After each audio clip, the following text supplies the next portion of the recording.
मेष राशि वाले बंधु, स्वागत है आप सभी का हृदय से अभिनंदन, आभार। मेष मंथन भिंड यूट्यूब चैनल में। तो मेष राशि वालों, जरा ध्यान से सुनिए। अगले 3 से 5 दिन आपके जीवन में बड़े ही शुभ रहने वाले हैं। बहुत ही अच्छी घटनाओं का क्रम शुरू होने वाला है। 3 बड़ी ही बेहद शुभ और बहुत ही इच्छुक कह सकते हैं, जिनका आप लंबे समय से इंतजार कर रहे थे, ऐसी घटनाएं घटित होने वाली हैं। ग्रहों की स्थितियां शुभ हो चुकी हैं। पूरी तरह से तो नहीं, लेकिन कह सकते हैं कि 50 से 60% स्थितियां ग्रहों की शुभ हैं और आपके रुके हुए बिगड़े हुए कार्यों को बनाने में अब आपकी सहायक होने जा रही हैं।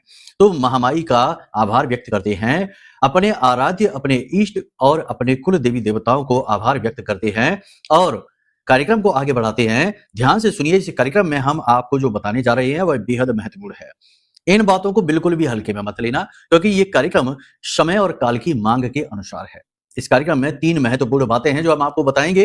शुक्र शनि युति का शक्तिशाली प्रभाव क्या है, केतु चंद्र युति का शक्तिशाली प्रभाव आपके जीवन पर क्या रहेगा, और सबसे महत्वपूर्ण बात कि इन सब ग्रह युतियों का आपके जीवन पर अब क्या प्रभाव पड़ने वाला है, क्योंकि यहाँ पर परम मित्र शुक्र और शनि एक साथ बैठे हैं। दोनों ही महाशक्तिशाली हैं और चाहे तो किसी को भी राजा बना सकते हैं, किसी को भी भिखारी बना सकते हैं। तो इनका जीवन पर बड़ा गहरा और तीखा प्रभाव पड़ने वाला है। आप परिवर्तन प्रत्यक्ष रूप से महसूस करेंगे। इसी के साथ साथ इस समय और काल पर कौन सी वो सावधानियां हैं, उपाय और क्रियाएं हैं जो आपको करनी चाहिए। जी हाँ, इनके विषय में भी जानना अत्यंत अनिवार्य है, क्योंकि कभी कभी ऐसा होता है कि समय और काल तो शुभ होता है, लेकिन आपने कोई ऐसी भूल, कोई ऐसी गलती कर दी होती है जिससे आपके ऊपर उस समय और काल का दुष्प्रभाव ही दिखाई देता है। झूठे लांछन आरोप लग जाते हैं, मान सम्मान में कमी आ जाती है और रिश्ते नाते कमजोर पड़ जाते हैं, दिल टूट जाता है। तो वो गलतियां कौन सी रहेंगी जो आप कर सकते हैं इस समय और काल पर। इसी के साथ साथ हम आपको बताएंगे एक ऐसा शक्तिशाली उपाय जो इस समय की मांग है। जी हाँ, जो भी व्यक्ति इस समय पर इस उपाय को करेगा जो हम आगे बताने वाले हैं, यह उपाय असल में 3 श्रृंखलाओं में किया जाएगा। बहुत ही सरल उपाय है। जो चीजें आपके घर में मौजूद है उन्हीं चीजों से किया जाएगा। कुछ भी अलग से, कुछ भी अतरंगी लेकर नहीं आना है। यही तो खूबसूरती है ज्योतिष की, कि जो आपके पास है उसी से आपको उन्नति दिलवा सका है। तो ऐसा ही कुछ उपाय हम आपको बताने जा रहे हैं, जिससे चंद्र, शनि, शुक्र और यहां तक कि राहु की भी पॉजिटिव एनर्जी आपके जीवन में उन्नति का कारक बनेगी। तो कहने का मतलब यह है कि कार्यक्रम को पूरा जरूर देखना है। बहुत कुछ आप सीखेंगे, बहुत सारी मुसीबतों से आप बच जाएंगे। हम जो भविष्यवाणियां करते हैं वो इस हिसाब से हम सोच समझकर कैलकुलेट करके लिखते हैं या बताते हैं, या कह सकते हैं कि महामाई की अनुभूतियों के आधार पर वो अवतरित हो जाती हैं। इतनी सटीक होती है कि कई बार तो हम कह देते हैं कि संभल कर चलिए, गिरने का खतरा है, घुटने में चोट लगने का खतरा है।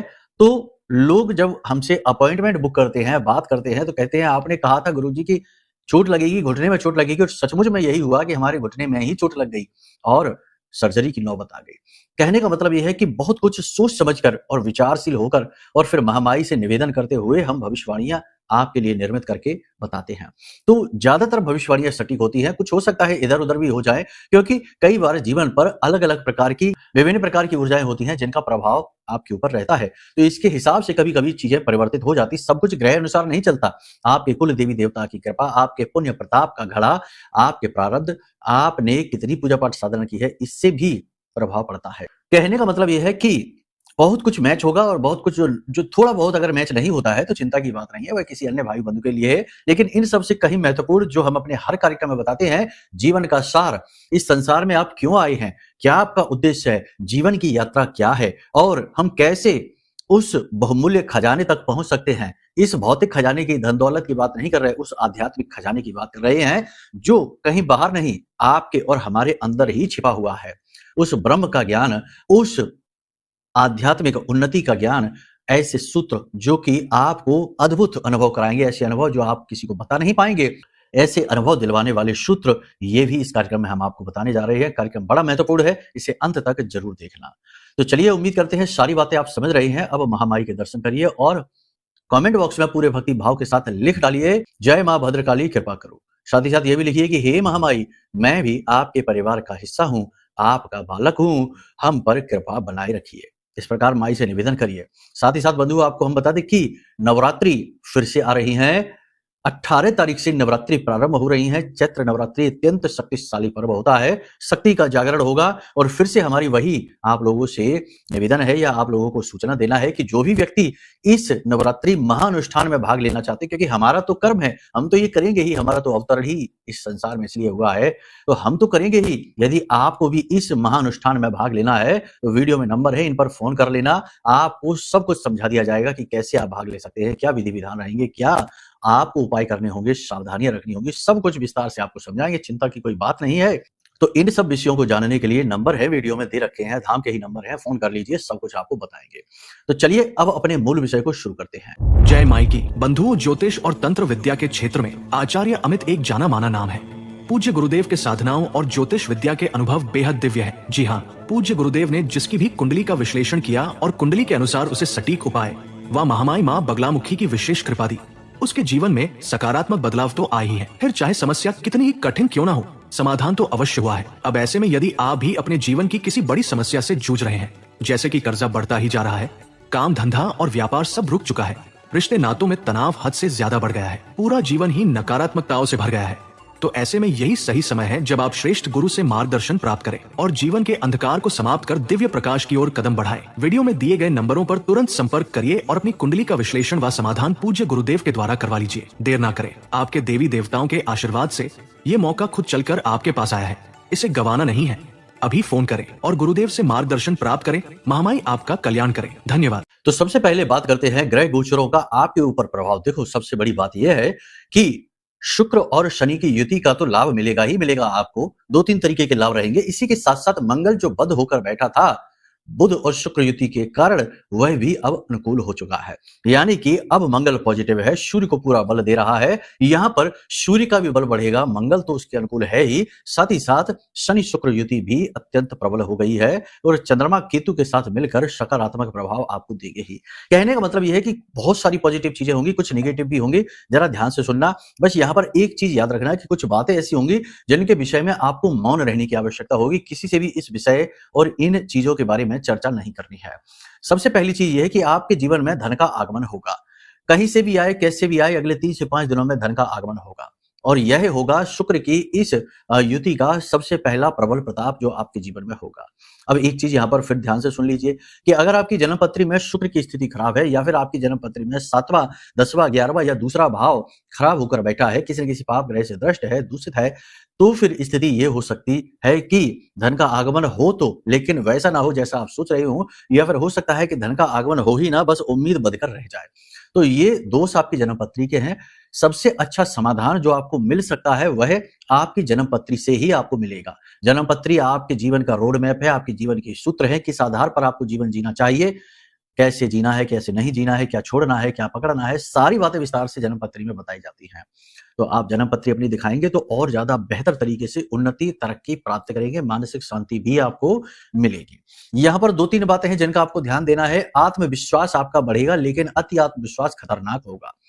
किसी भी व्यक्ति के ऊपर धौंस आपको नहीं दिखानी है, किसी भी व्यक्ति के ऊपर अभिमानपूर्ण प्रभाव जमाने की कोशिश नहीं करनी है कि आपको क्या आता है, क्या आपके पास है, धन है, दौलत है, ताकत है, शक्ति है, कुछ भी ऐसा जो कि आपके पास थोड़ा अधिक है, उसका दिखावा आपको नहीं करना है। किसी भी व्यक्ति के सामने प्रभाव जमाने की कोशिश नहीं करनी है। याद रखना कि इस संसार में कोई भी पूर्ण नहीं है, सभी कहीं ना कहीं अपूर्ण हैं। तो यहाँ पर अभिमान हो जाने की तो बात ही नहीं। कभी-कभी क्षणिक अभिमान होते हैं, अभिमान के भी कई रूप होते हैं। एक तो ऐसा अभिमान होता है जो आजीवन रहता है, यानी जन्मजात है। यह आपके संस्कार ही गलत है, यानी सांस्कारिक दोष है। संस्कार में ही दोष लेकर आए हैं आप। इसके लिए तो आपको गुरु की आवश्यकता है, तभी आप इस संस्कार को बदल पाएंगे, वरना ये तो आपके कर्म खराब करने के लिए आया ही है। ठीक है, तो ये तो नहीं बदल सकता। लेकिन कभी-कभी ऐसा होता है कि क्षणिक अभिमान आता है। हम बातों ही बातों में कभी-कभी ऐसी कोई बात कह जाते हैं जो हमारे अपने अभिमान को दिखा जाती है और सामने वाले को चुप कराने के लिए, मौन कराने के लिए कभी-कभी हम क्रोध में, आवेश में आकर कह जाते हैं। हालांकि इस बात का हमें तुरंत ज्ञान भी हो जाता है, भान भी हो जाता है और फिर हमें खेद होता है, गलती का आभास होता है। तो ऐसे में आप जब इस प्रकार से खेद करने लगते हैं और आपको पता रहता है कि आप बातों-बातों में कभी-कभी अभिमानी हो जाते हैं, तो ये अभिमान धीरे-धीरे अपने आप क्षीण होने लगता है, समाप्त होने लगता है। लेकिन ये दशा और दिशाएं केवल रहेंगी उनकी जो भक्त हैं। जो भक्त नहीं है, अभक्त हैं और जो भोगी हैं, उन्हें तो पता ही नहीं चलेगा कि वो कब अभिमानी हो गए और कब उन्होंने लाइन को क्रॉस कर दिया है। आप मेहनत बहुत करेंगे, परिणाम भी आपको बहुत अच्छे मिलेंगे, लेकिन यहाँ पर आपकी क्रेडिट चोरी होने का पूरा खतरा है। यानी कहने का मतलब ये है कि आप मेहनत करेंगे और फल खाएगा कोई और। इस बात की भी प्रबल संभावना बनती है। पारिवारिक वातावरण अच्छा रहेगा। परिवार में किसी प्रकार का धार्मिक मांगलिक कार्यक्रम या अनुष्ठान हो सकता है। परिवार के किसी सदस्य के विषय में आपको खुशखबरी सुनने को मिल सकती है। परिवार में किसी व्यक्ति की उन्नति हो सकती है, भाई की उन्नति हो सकती है या किसी अन्य व्यक्ति की, पारिवारिक सदस्य की करियर में उन्नति या ग्रोथ की खबर आपको मिल सकती है, जो कि अच्छा रहेगा। परिवार के बड़े बुजुर्ग आपसे थोड़े से नाखुश आपको दिखाई देंगे, किसी बात को लेकर वो चिढ़े हुए से दिखाई देंगे। हालाँकि इस बात में आपकी कोई गलती नहीं रहेगी, तब भी आपके ऊपर दोषारोपण, लांछन लगाया जा सकता है। इसी प्रकार दाम्पत्य जीवन की बात करें तो दाम्पत्य जीवन में भी खटपट होगी। हालाँकि शुक्र का शनि के साथ मेल है, लेकिन शनि का अपना भी स्वभाव है। वह बाधाएँ तो उत्पन्न करेगा ही करेगा। याद रखना कि शनि का स्वभाव क्या है, शनि को समझो। किसी भी ग्रह को आप समझेंगे एक व्यक्ति के तौर पर तो आपको चीजें बहुत अच्छे से समझ में आ जाएंगी। तो शनि कौन है इसे आप समझो। शनि एक बूढ़ा व्यक्ति है, शनि एक संत है, वो एक महात्मा है, वो ध्यानी है, योगी है, तपस्वी है। शनि की भक्ति और तपस्या के कारण ही तो उसे उसी की पत्नी ने श्राप दे दिया था। तो यहाँ पर शनि का स्वभाव क्या है आप ध्यान से समझो। शनि जो भक्त होंगे, जो भक्ति करेंगे, पूजा पाठ करेंगे और ईमानदारी से मेहनत से काम करेंगे, उन्हें तो बहुत लाभ दिलाने वाला है इस युति से। लेकिन जो लोग भोगी होंगे, जो भक्ति में कम रुचि रखेंगे, जो हर चीज का खंडन करेंगे, धर्म का खंडन करेंगे और भोग की ओर जाएंगे, उनके दाम्पत्य जीवन में खटास आ जाएगी, परेशानी आ जाएगी, प्रेम तत्व की कमी होगी। साथ ही साथ प्रेमी जीवन में भी परेशानियां उत्पन्न होंगी, जो प्रेमी हैं उनके लिए। एक चीज यहाँ पर और भी है कि मन में आपकी काम वासना बढ़ सकती है, काम भाव बढ़ेगा और यह काम भाव नेगेटिव भी हो सकता है, लेकिन आपको इससे डील करना होगा। देखो याद रखो कि मन में काम भावना बढ़नी अलग बात है, लेकिन आपने उसके अनुसार निर्णय नहीं लेना है। आप ऐसा समझिए कि देखो दुनिया में तो सब कुछ है, मीठा भी है, कड़वा भी है। आपको क्या खाना है, आपकी क्या चॉइस है, जो आप चुनेंगे वही आपको स्वाद प्राप्त होगा, वही फल प्रतिफल आपको मिलेंगे। कहने का मतलब यह है कि मन में तो काम वासना बढ़ेगी, विपरीत लिंगी के प्रति आप अत्यंत आकर्षण महसूस करेंगे, उल्टे सीधे चित्र भी आप देख सकते हैं और मन में उल्टे सीधे विचार भी आपको उत्पन्न हो सकते हैं। कोई बात नहीं, ये ग्रह का प्रभाव है, लेकिन आप इसमें बहें ना, अपने आप को रोक लें और समझें कि ये चीजें हद में रहें तो अच्छी होती हैं। बाकी यदि आप सद्भावना के साथ चलेंगे तो चीजों पर नियंत्रण तो आसानी से हासिल कर लेंगे, ऐसी कोई बड़ी बात भी नहीं है। सबसे बड़ी बात यहाँ पर यह है कि आपको अपने काम बनाने के लिए, स्व नियंत्रण के लिए, स्वबोध के लिए और अपने आप को शुद्ध बनाकर आगे बढ़ने के लिए सबसे अच्छा जो एक उपाय, महा उपाय है, वो ये है कि आपको प्रतिदिन मंदिर जाना चाहिए। देखो कुंडली में इस समय, आज के इस युग में जो सबसे ज्यादा सुख देने वाला सबसे अच्छा और तीव्र ग्रह है वह है शुक्र। वैसे तो माता लक्ष्मी का प्रतीक होता है, लेकिन आज के इस युग में जो कुछ भी इंसान की मांग होती है वो सारी की सारी जरूरतें मांगे शुक्र पूरी कर सकता है। तो प्रतिदिन मंदिर जाने का अपना नियम अवश्य बनाइए, रोज नहीं तो जब समय मिले तब आप जरूर जाइए। अब यहाँ पर 2-3 चीजें हैं जिनका आपको ध्यान देना होगा। सबसे पहली चीज ये है कि अपने ईगो को, अपने अंदर जो आपका अभिमान है उसको आपको संभालना होगा। वह जरूर से ज्यादा प्रभावशाली हो सकता है, आपके ऊपर हावी हो सकता है। गुस्से का भाव भी आपके ऊपर हावी हो सकता है, थोड़ा संभल कर रखिए। आप भावनाओं में बहकर अपनी गुप्त बातें, जरूरी बातें और कुछ ऐसे सीक्रेट दूसरों को बता सकते हैं जो कि नहीं बतानी चाहिए, जिसकी वजह से आप परेशानी में फंस सकते हैं। तो ऐसी स्थिति में जब आपको मन में आए कि आप ऐसी बात बोल दें और वो बात ऐसी हो जो नहीं बोलनी चाहिए, तो थोड़ा सा आप संभल जाएं, अपने ऊपर आप नियंत्रण रखें। कहने का मतलब यह है कि भावनात्मक होकर किसी के साथ कोई ऐसी बात शेयर ना कर दे। किसी के बहकावे में भी आप आ सकते हैं, यानी किसी की मीठी मीठी बातों में आकर आप जाल में किसी के फंस सकते हैं, या कोई ऐसा कार्य कर सकते हैं जो कि आपके व्यक्तित्व को शूट नहीं करता, आपकी वृत्ति के हिसाब से नहीं है, आपके अनुकूल नहीं है। ऐसा भी हो सकता है। तो आत्म अवलोकन की स्थिति में आप बने रहें, अपनी खामियों को चुन चुनकर बाहर हटाने का प्रयास करें। इस समय और काल पर आपको थोड़ा संभल कर रहने की आवश्यकता है। 3 प्रकार की घटनाएं हैं जो आपको नुकसान पहुंचा सकती है। पहला ये कि आपको कोई एलर्जी हो सकती है, गर्मी आपके शरीर में बढ़ सकती है, ताप बढ़ सकता है, बुखार आ सकता है, सिर दर्द और माइग्रेन की समस्या से आप परेशान हो सकते हैं। थकावट बहुत रहेगी, चिड़चिड़ाहट और गुस्सा भी आपके मन में बढ़ेगा। इसी के साथ-साथ किसी चीज़ से आप खरोंच खा सकते हैं, कोई चीज़ पहनी आपको चुभ सकती है, नुकीली पहनी चीज़ों का प्रयोग सोच समझ कर करें। इसी के साथ-साथ किसी व्यक्ति से आप टकरा सकते हैं, जिसकी वजह से अनावश्यक रूप से तनाव या झगड़ा भी हो सकता है। साथ ही साथ वाहन आदि से आप गिर सकते हैं, संभल कर वाहन चलाएं, लंबी दूरी की यात्राओं को अभी आप अवॉइड करें। मन की कुछ चिंताएं हैं आपकी, उन चिंताओं को अपने ऊपर हावी ना होने दें। परिवार के किसी सदस्य को लेकर कुछ चिंताएं आपके मन में रहेंगी, आपको उस विषय पर ज़रूरत से ज़्यादा विचार नहीं करना है, मंथन करना है, चिंतन करना है, लेकिन चिंता नहीं करनी है, ये याद रखना है। कहीं न कहीं, किसी न किसी परिस्थिति में आपको अपने आत्म-सम्मान से, मान-सम्मान के साथ भी समझौता करना पड़ेगा, झुकना पड़ेगा। तो ऐसी स्थिति को आप पॉज़िटिविटी के साथ लें। किसी से आप ऋण लेना चाहते हैं, लोन लेना चाहते हैं या कोई आर्थिक मदद लेना चाहते हैं, वह इस समय और काल पर आपको मिल जाएगी। कोई कार्य आपका है जो कि रुका पड़ा है और वह होने वाला है, हो सकता है निकट भविष्य में उस कार्य को होने के लिए, करवाने के लिए आप एक छोटा-सा उपाय कर लें। बहुत ही छोटा-सा उपाय, वैसे तो आपका काम बन जाएगा। एक भोजपत्र लेकर आएँ और भोजपत्र के चौकोर टुकड़े पर लाल रंग की कलम से अपनी वह इच्छा मनोकामना लिख दें, जो आप चाहते हैं कि आपकी पूरी हो। उसके बाद उस पर आप अच्छी तरह से इत्र लगा दें, दोनों तरफ। गुलाब का इत्र हो तो सर्वोत्तम है। उसके बाद आप इस कागज़ को फ़ोल्ड करके और आपके जो भी आराध्य हैं, चाहे भोले बाबा हों, चाहे नारायण, श्री हरि विष्णु हों, कोई भी हो, चाहे दुर्गे माँ हो, हनुमान जी हो, उनके चरणों में, यानी कि पूजा घर में फ़ोटो तो होगी, उनके फ़ोटो में, पूजा घर में, चरणों के नीचे, फ़ोटो के नीचे इस कागज़ को आप रख दें और प्रतिदिन आप निवेदन करें भगवान से अपनी उस इच्छा के लिए। बहुत ही जल्दी आपकी वह इच्छा, अनुकूल इच्छा जो होगी, वह पॉज़िटिव इच्छा होगी, पूरी हो जाएगी, ठीक है? थोड़ा-सा चिड़चिड़ाहट आपका स्वभाव बन सकता है इस समय पर, तो उस पर भी आप नियंत्रण हासिल करें। पैर आपके जख्मी हो सकते हैं, छाले पड़ सकते हैं, किसी प्रकार की उसमें इन्फेक्शन वगैरह हो सकते हैं, तो थोड़ा उसको भी आप सँभल कर चलिए। ध्यान दीजिए अपनी सेहत का। इस समय पर आपको फिज़िकली थोड़ा-सा एक्टिव होना पड़ेगा। कहने का मतलब ये है कि योग, प्राणायाम, कसरत आदि करने होंगे। सबसे बड़ी बात ये है कि देखो, दुनियादारी में आप चाहे कितना ही खोए रहिए, चाहे कितना ही इधर-उधर भागिए, बड़ी-बड़ी उपलब्धियाँ हासिल कर लीजिए, लेकिन आपको संतुष्टि नहीं प्राप्त होगी। सुख प्राप्त तो हो जाएगा, लेकिन आनंद प्राप्त नहीं होगा, क्योंकि आनंद जो है वह बाहर नहीं है, वह अंदर है। देखो, इस संसार में हर एक व्यक्ति, आपको एक देखो छोटा-सा सूत्र बताते हैं, आध्यात्मिक सूत्र है। इस संसार में कोई भी ऐसा व्यक्ति नहीं होगा जो ये कहे कि हमें दुःख चाहिए, नहीं, सुख चाहिए। हर व्यक्ति की तलाश है सुख की तलाश, अंतिम चरम बिंदु सुख है। हर प्रकार के सुख को वह भोगना चाहता है और हमेशा सुखी रहना चाहता है, कोई भी दुखी नहीं रहना चाहता। लेकिन एक चीज़ यहाँ पर समझने की है कि आखिर क्यों सुख ही अच्छा लगता है, दुःख नहीं?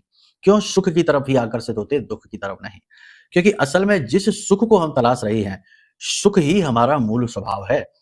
अब सुख के स्तर को यदि हम बढ़ा देते हैं, ऐसा सुख जो कभी समाप्त नहीं होता है, तो वह आनंद बन जाता है ना? जैसे कि दूध है, दूध को अगर हम जमा दें, मथ दें, प्रोसेस कर दें, तो वह अंत में जाकर घी बन जाता है और घी जो है वह दूध का चरम उत्कर्ष है। घी के बाद कुछ भी नहीं बदलता और घी जल्दी से खराब भी नहीं होता। घी अमृत के समान होता है, पवित्र होता है। ऐसे ही जीवन में जो हम सुख की तलाश कर रहे होते हैं, तो जब हम दुनिया में सुख तलाशते हैं, तो हमारी तलाश हमेशा बनी रहती है, हमें सुख मिलता नहीं, क्योंकि सुख के साथ दुःख भी आ जाता है। लेकिन जो योगी हैं, जो ध्यानी हैं, जो भक्त हैं, वह फिर सुख की तलाश नहीं करते, वह आनंद की तलाश करते हैं और आनंद हमारे अंदर ही है। श्रीमद् भागवतम में शुरुआत में ही आपने हमेशा यह श्लोक सुना होगा, सच्चिदानंद रूपाय विश्वोत्पत्त्यादि हेतवे तापत्रय विनाशाय श्री कृष्णाय वयम नमः। कहने का मतलब यह है कि भगवान स्वयं जो है वो आनंद स्वरूप ही हैं। सत्य, चित और आनंद, 3 रूपों में भगवान इस संसार में प्रकट होते हैं। तो जो भगवान का अंश है, उसका भी मूल स्वरूप आनंद ही है। जैसे कि हमारे अंदर जो जीव बैठा है, आत्मा जिसे हम कहते हैं, वह परमात्मा का ही अंश है और परमात्मा का खुद का स्वभाव तो आनंदमय स्वभाव है। वो हमेशा आनंद में रहती है और आनंद का कोई अपोजिट नहीं होता, कोई उसका उल्टा अर्थ रखने वाला नहीं होता। आनंद का मतलब आनंद है और वह हमेशा आनंद में ही रहता है, वह कम नहीं होता। तो ईश्वर का जब स्वभाव आनंदमयी है, तो फिर ईश्वर से उत्पन्न इस अंश का स्वभाव भी आनंदमयी है। लेकिन यह जीव माया के वशीभूत होकर आनंद को बाहर तलाशता है, चीज़ों में, गाड़ी में, वाहन में, पति-पत्नी में, बेटों में, बच्चों में, दुनियादारी में, सफलता में आनंद की तलाश करता है। लेकिन जो माया से उत्पन्न होता है, वह आनंद नहीं होता, वह सुख होता है और सुख दुःख में भी परिवर्तित होता है, सुख कम या ज़्यादा भी होता है। तो जो भोगी है वह सुख की तलाश में ही जीता है, उसी में मर जाता है और अपने जीवन के उद्देश्य को प्राप्त नहीं कर पाता। और जो योगी है वह सुख की तलाश छोड़ देता है, आनंद की तलाश में आता है और ध्यान करता है, मेडिटेशन करता है, आँखें बंद कर लेता है, एकांत प्रिय हो जाता है, थोड़ा मौन हो जाता है, दुनिया से थोड़ा-सा दूरी बना लेता है, क्योंकि दुनिया की नश्वरता को वह समझ जाता है। तो फिर उसे आनंद की अनुभूतियाँ होने लगती हैं। तो जब वह आनंद की अनुभूति में जाता है, तो फिर वह अपने आप में मस्त हो जाता है। फिर उसे दुनियादारी से अंतर नहीं। आपने संत स्वभाव देखा है, संतों को कोई अंतर नहीं पड़ता दुनिया में क्या चल रहा है। हर एक चीज़ में वो मौज ढूँढ लेते हैं, हर एक स्थिति में वह आनंद में रहते हैं। तो ये स्थिति बहुत आवश्यक है हर एक व्यक्ति को प्राप्त करना, क्योंकि जीवन का यही उद्देश्य है। भोग विलास, गाड़ी, मकान, बंगला और बड़ी-बड़ी फैक्ट्रियाँ बना लेना जीवन का उद्देश्य नहीं है। ये तो केवल इस शरीर की ज़रूरतें हैं, ठीक है? अब आप इस स्थिति को कैसे हासिल करेंगे? आप इस स्थिति को हासिल करेंगे ध्यान से। बहुत ही सरल है। देखो भक्ति अपनी जगह है, पूजा-पाठ भी ज़रूरी है, सब कुछ ज़रूरी है, लेकिन जो सबसे ज़्यादा ज़रूरी है, वह है ध्यान। तो हमेशा अपने आस-पास ऐसा वातावरण निर्मित करिए कि दिन में आपको 1 आध घंटे का समय ऐसा मिले, जब आप बिल्कुल निर्विचार होकर आँखें बंद करके शांतिपूर्ण एक स्थान पर बैठ सकें और अपने मन को बिल्कुल खाली कर सकें। धीमे-धीमे अभ्यास करते-करते आपको उस परम तत्व का बोध होना शुरू हो जाएगा। इसी को कहते हैं ज्ञान का बोध। और वह बोध किसी और का नहीं है, आपका खुद का बोध है, स्व का बोध होगा और आप आनंद में आना शुरू हो जाएँगे। फिर आपको जीवन का आनंद आएगा, मृत्यु का भी आनंद आएगा। राजा परीक्षित को पता चल गया कि उनकी मृत्यु होने वाली है, लेकिन तब भी वो रोए नहीं, विचलित नहीं हुए। उन्होंने उसको भी ज्ञान के माध्यम से आनंद की उपलब्धि बना दिया। कहने का मतलब ये है कि आपको समझना पड़ेगा कि जीवन का उद्देश्य क्या है? केवल ये नहीं कि ये मिला, वो छूटा, वो मिला, ये सब नहीं जीवन चला है। समझ में आई है बात तो बहुत अच्छी है। इस अभ्यास को शुरू करिए, मेडिटेशन ध्यान करना शुरू करिए, ये बहुत आवश्यक है। अब यहाँ पर 2-3 चीज़ें हैं जिनका आप ध्यान रखिए और इस उपाय को भी आपको हम बता देते हैं।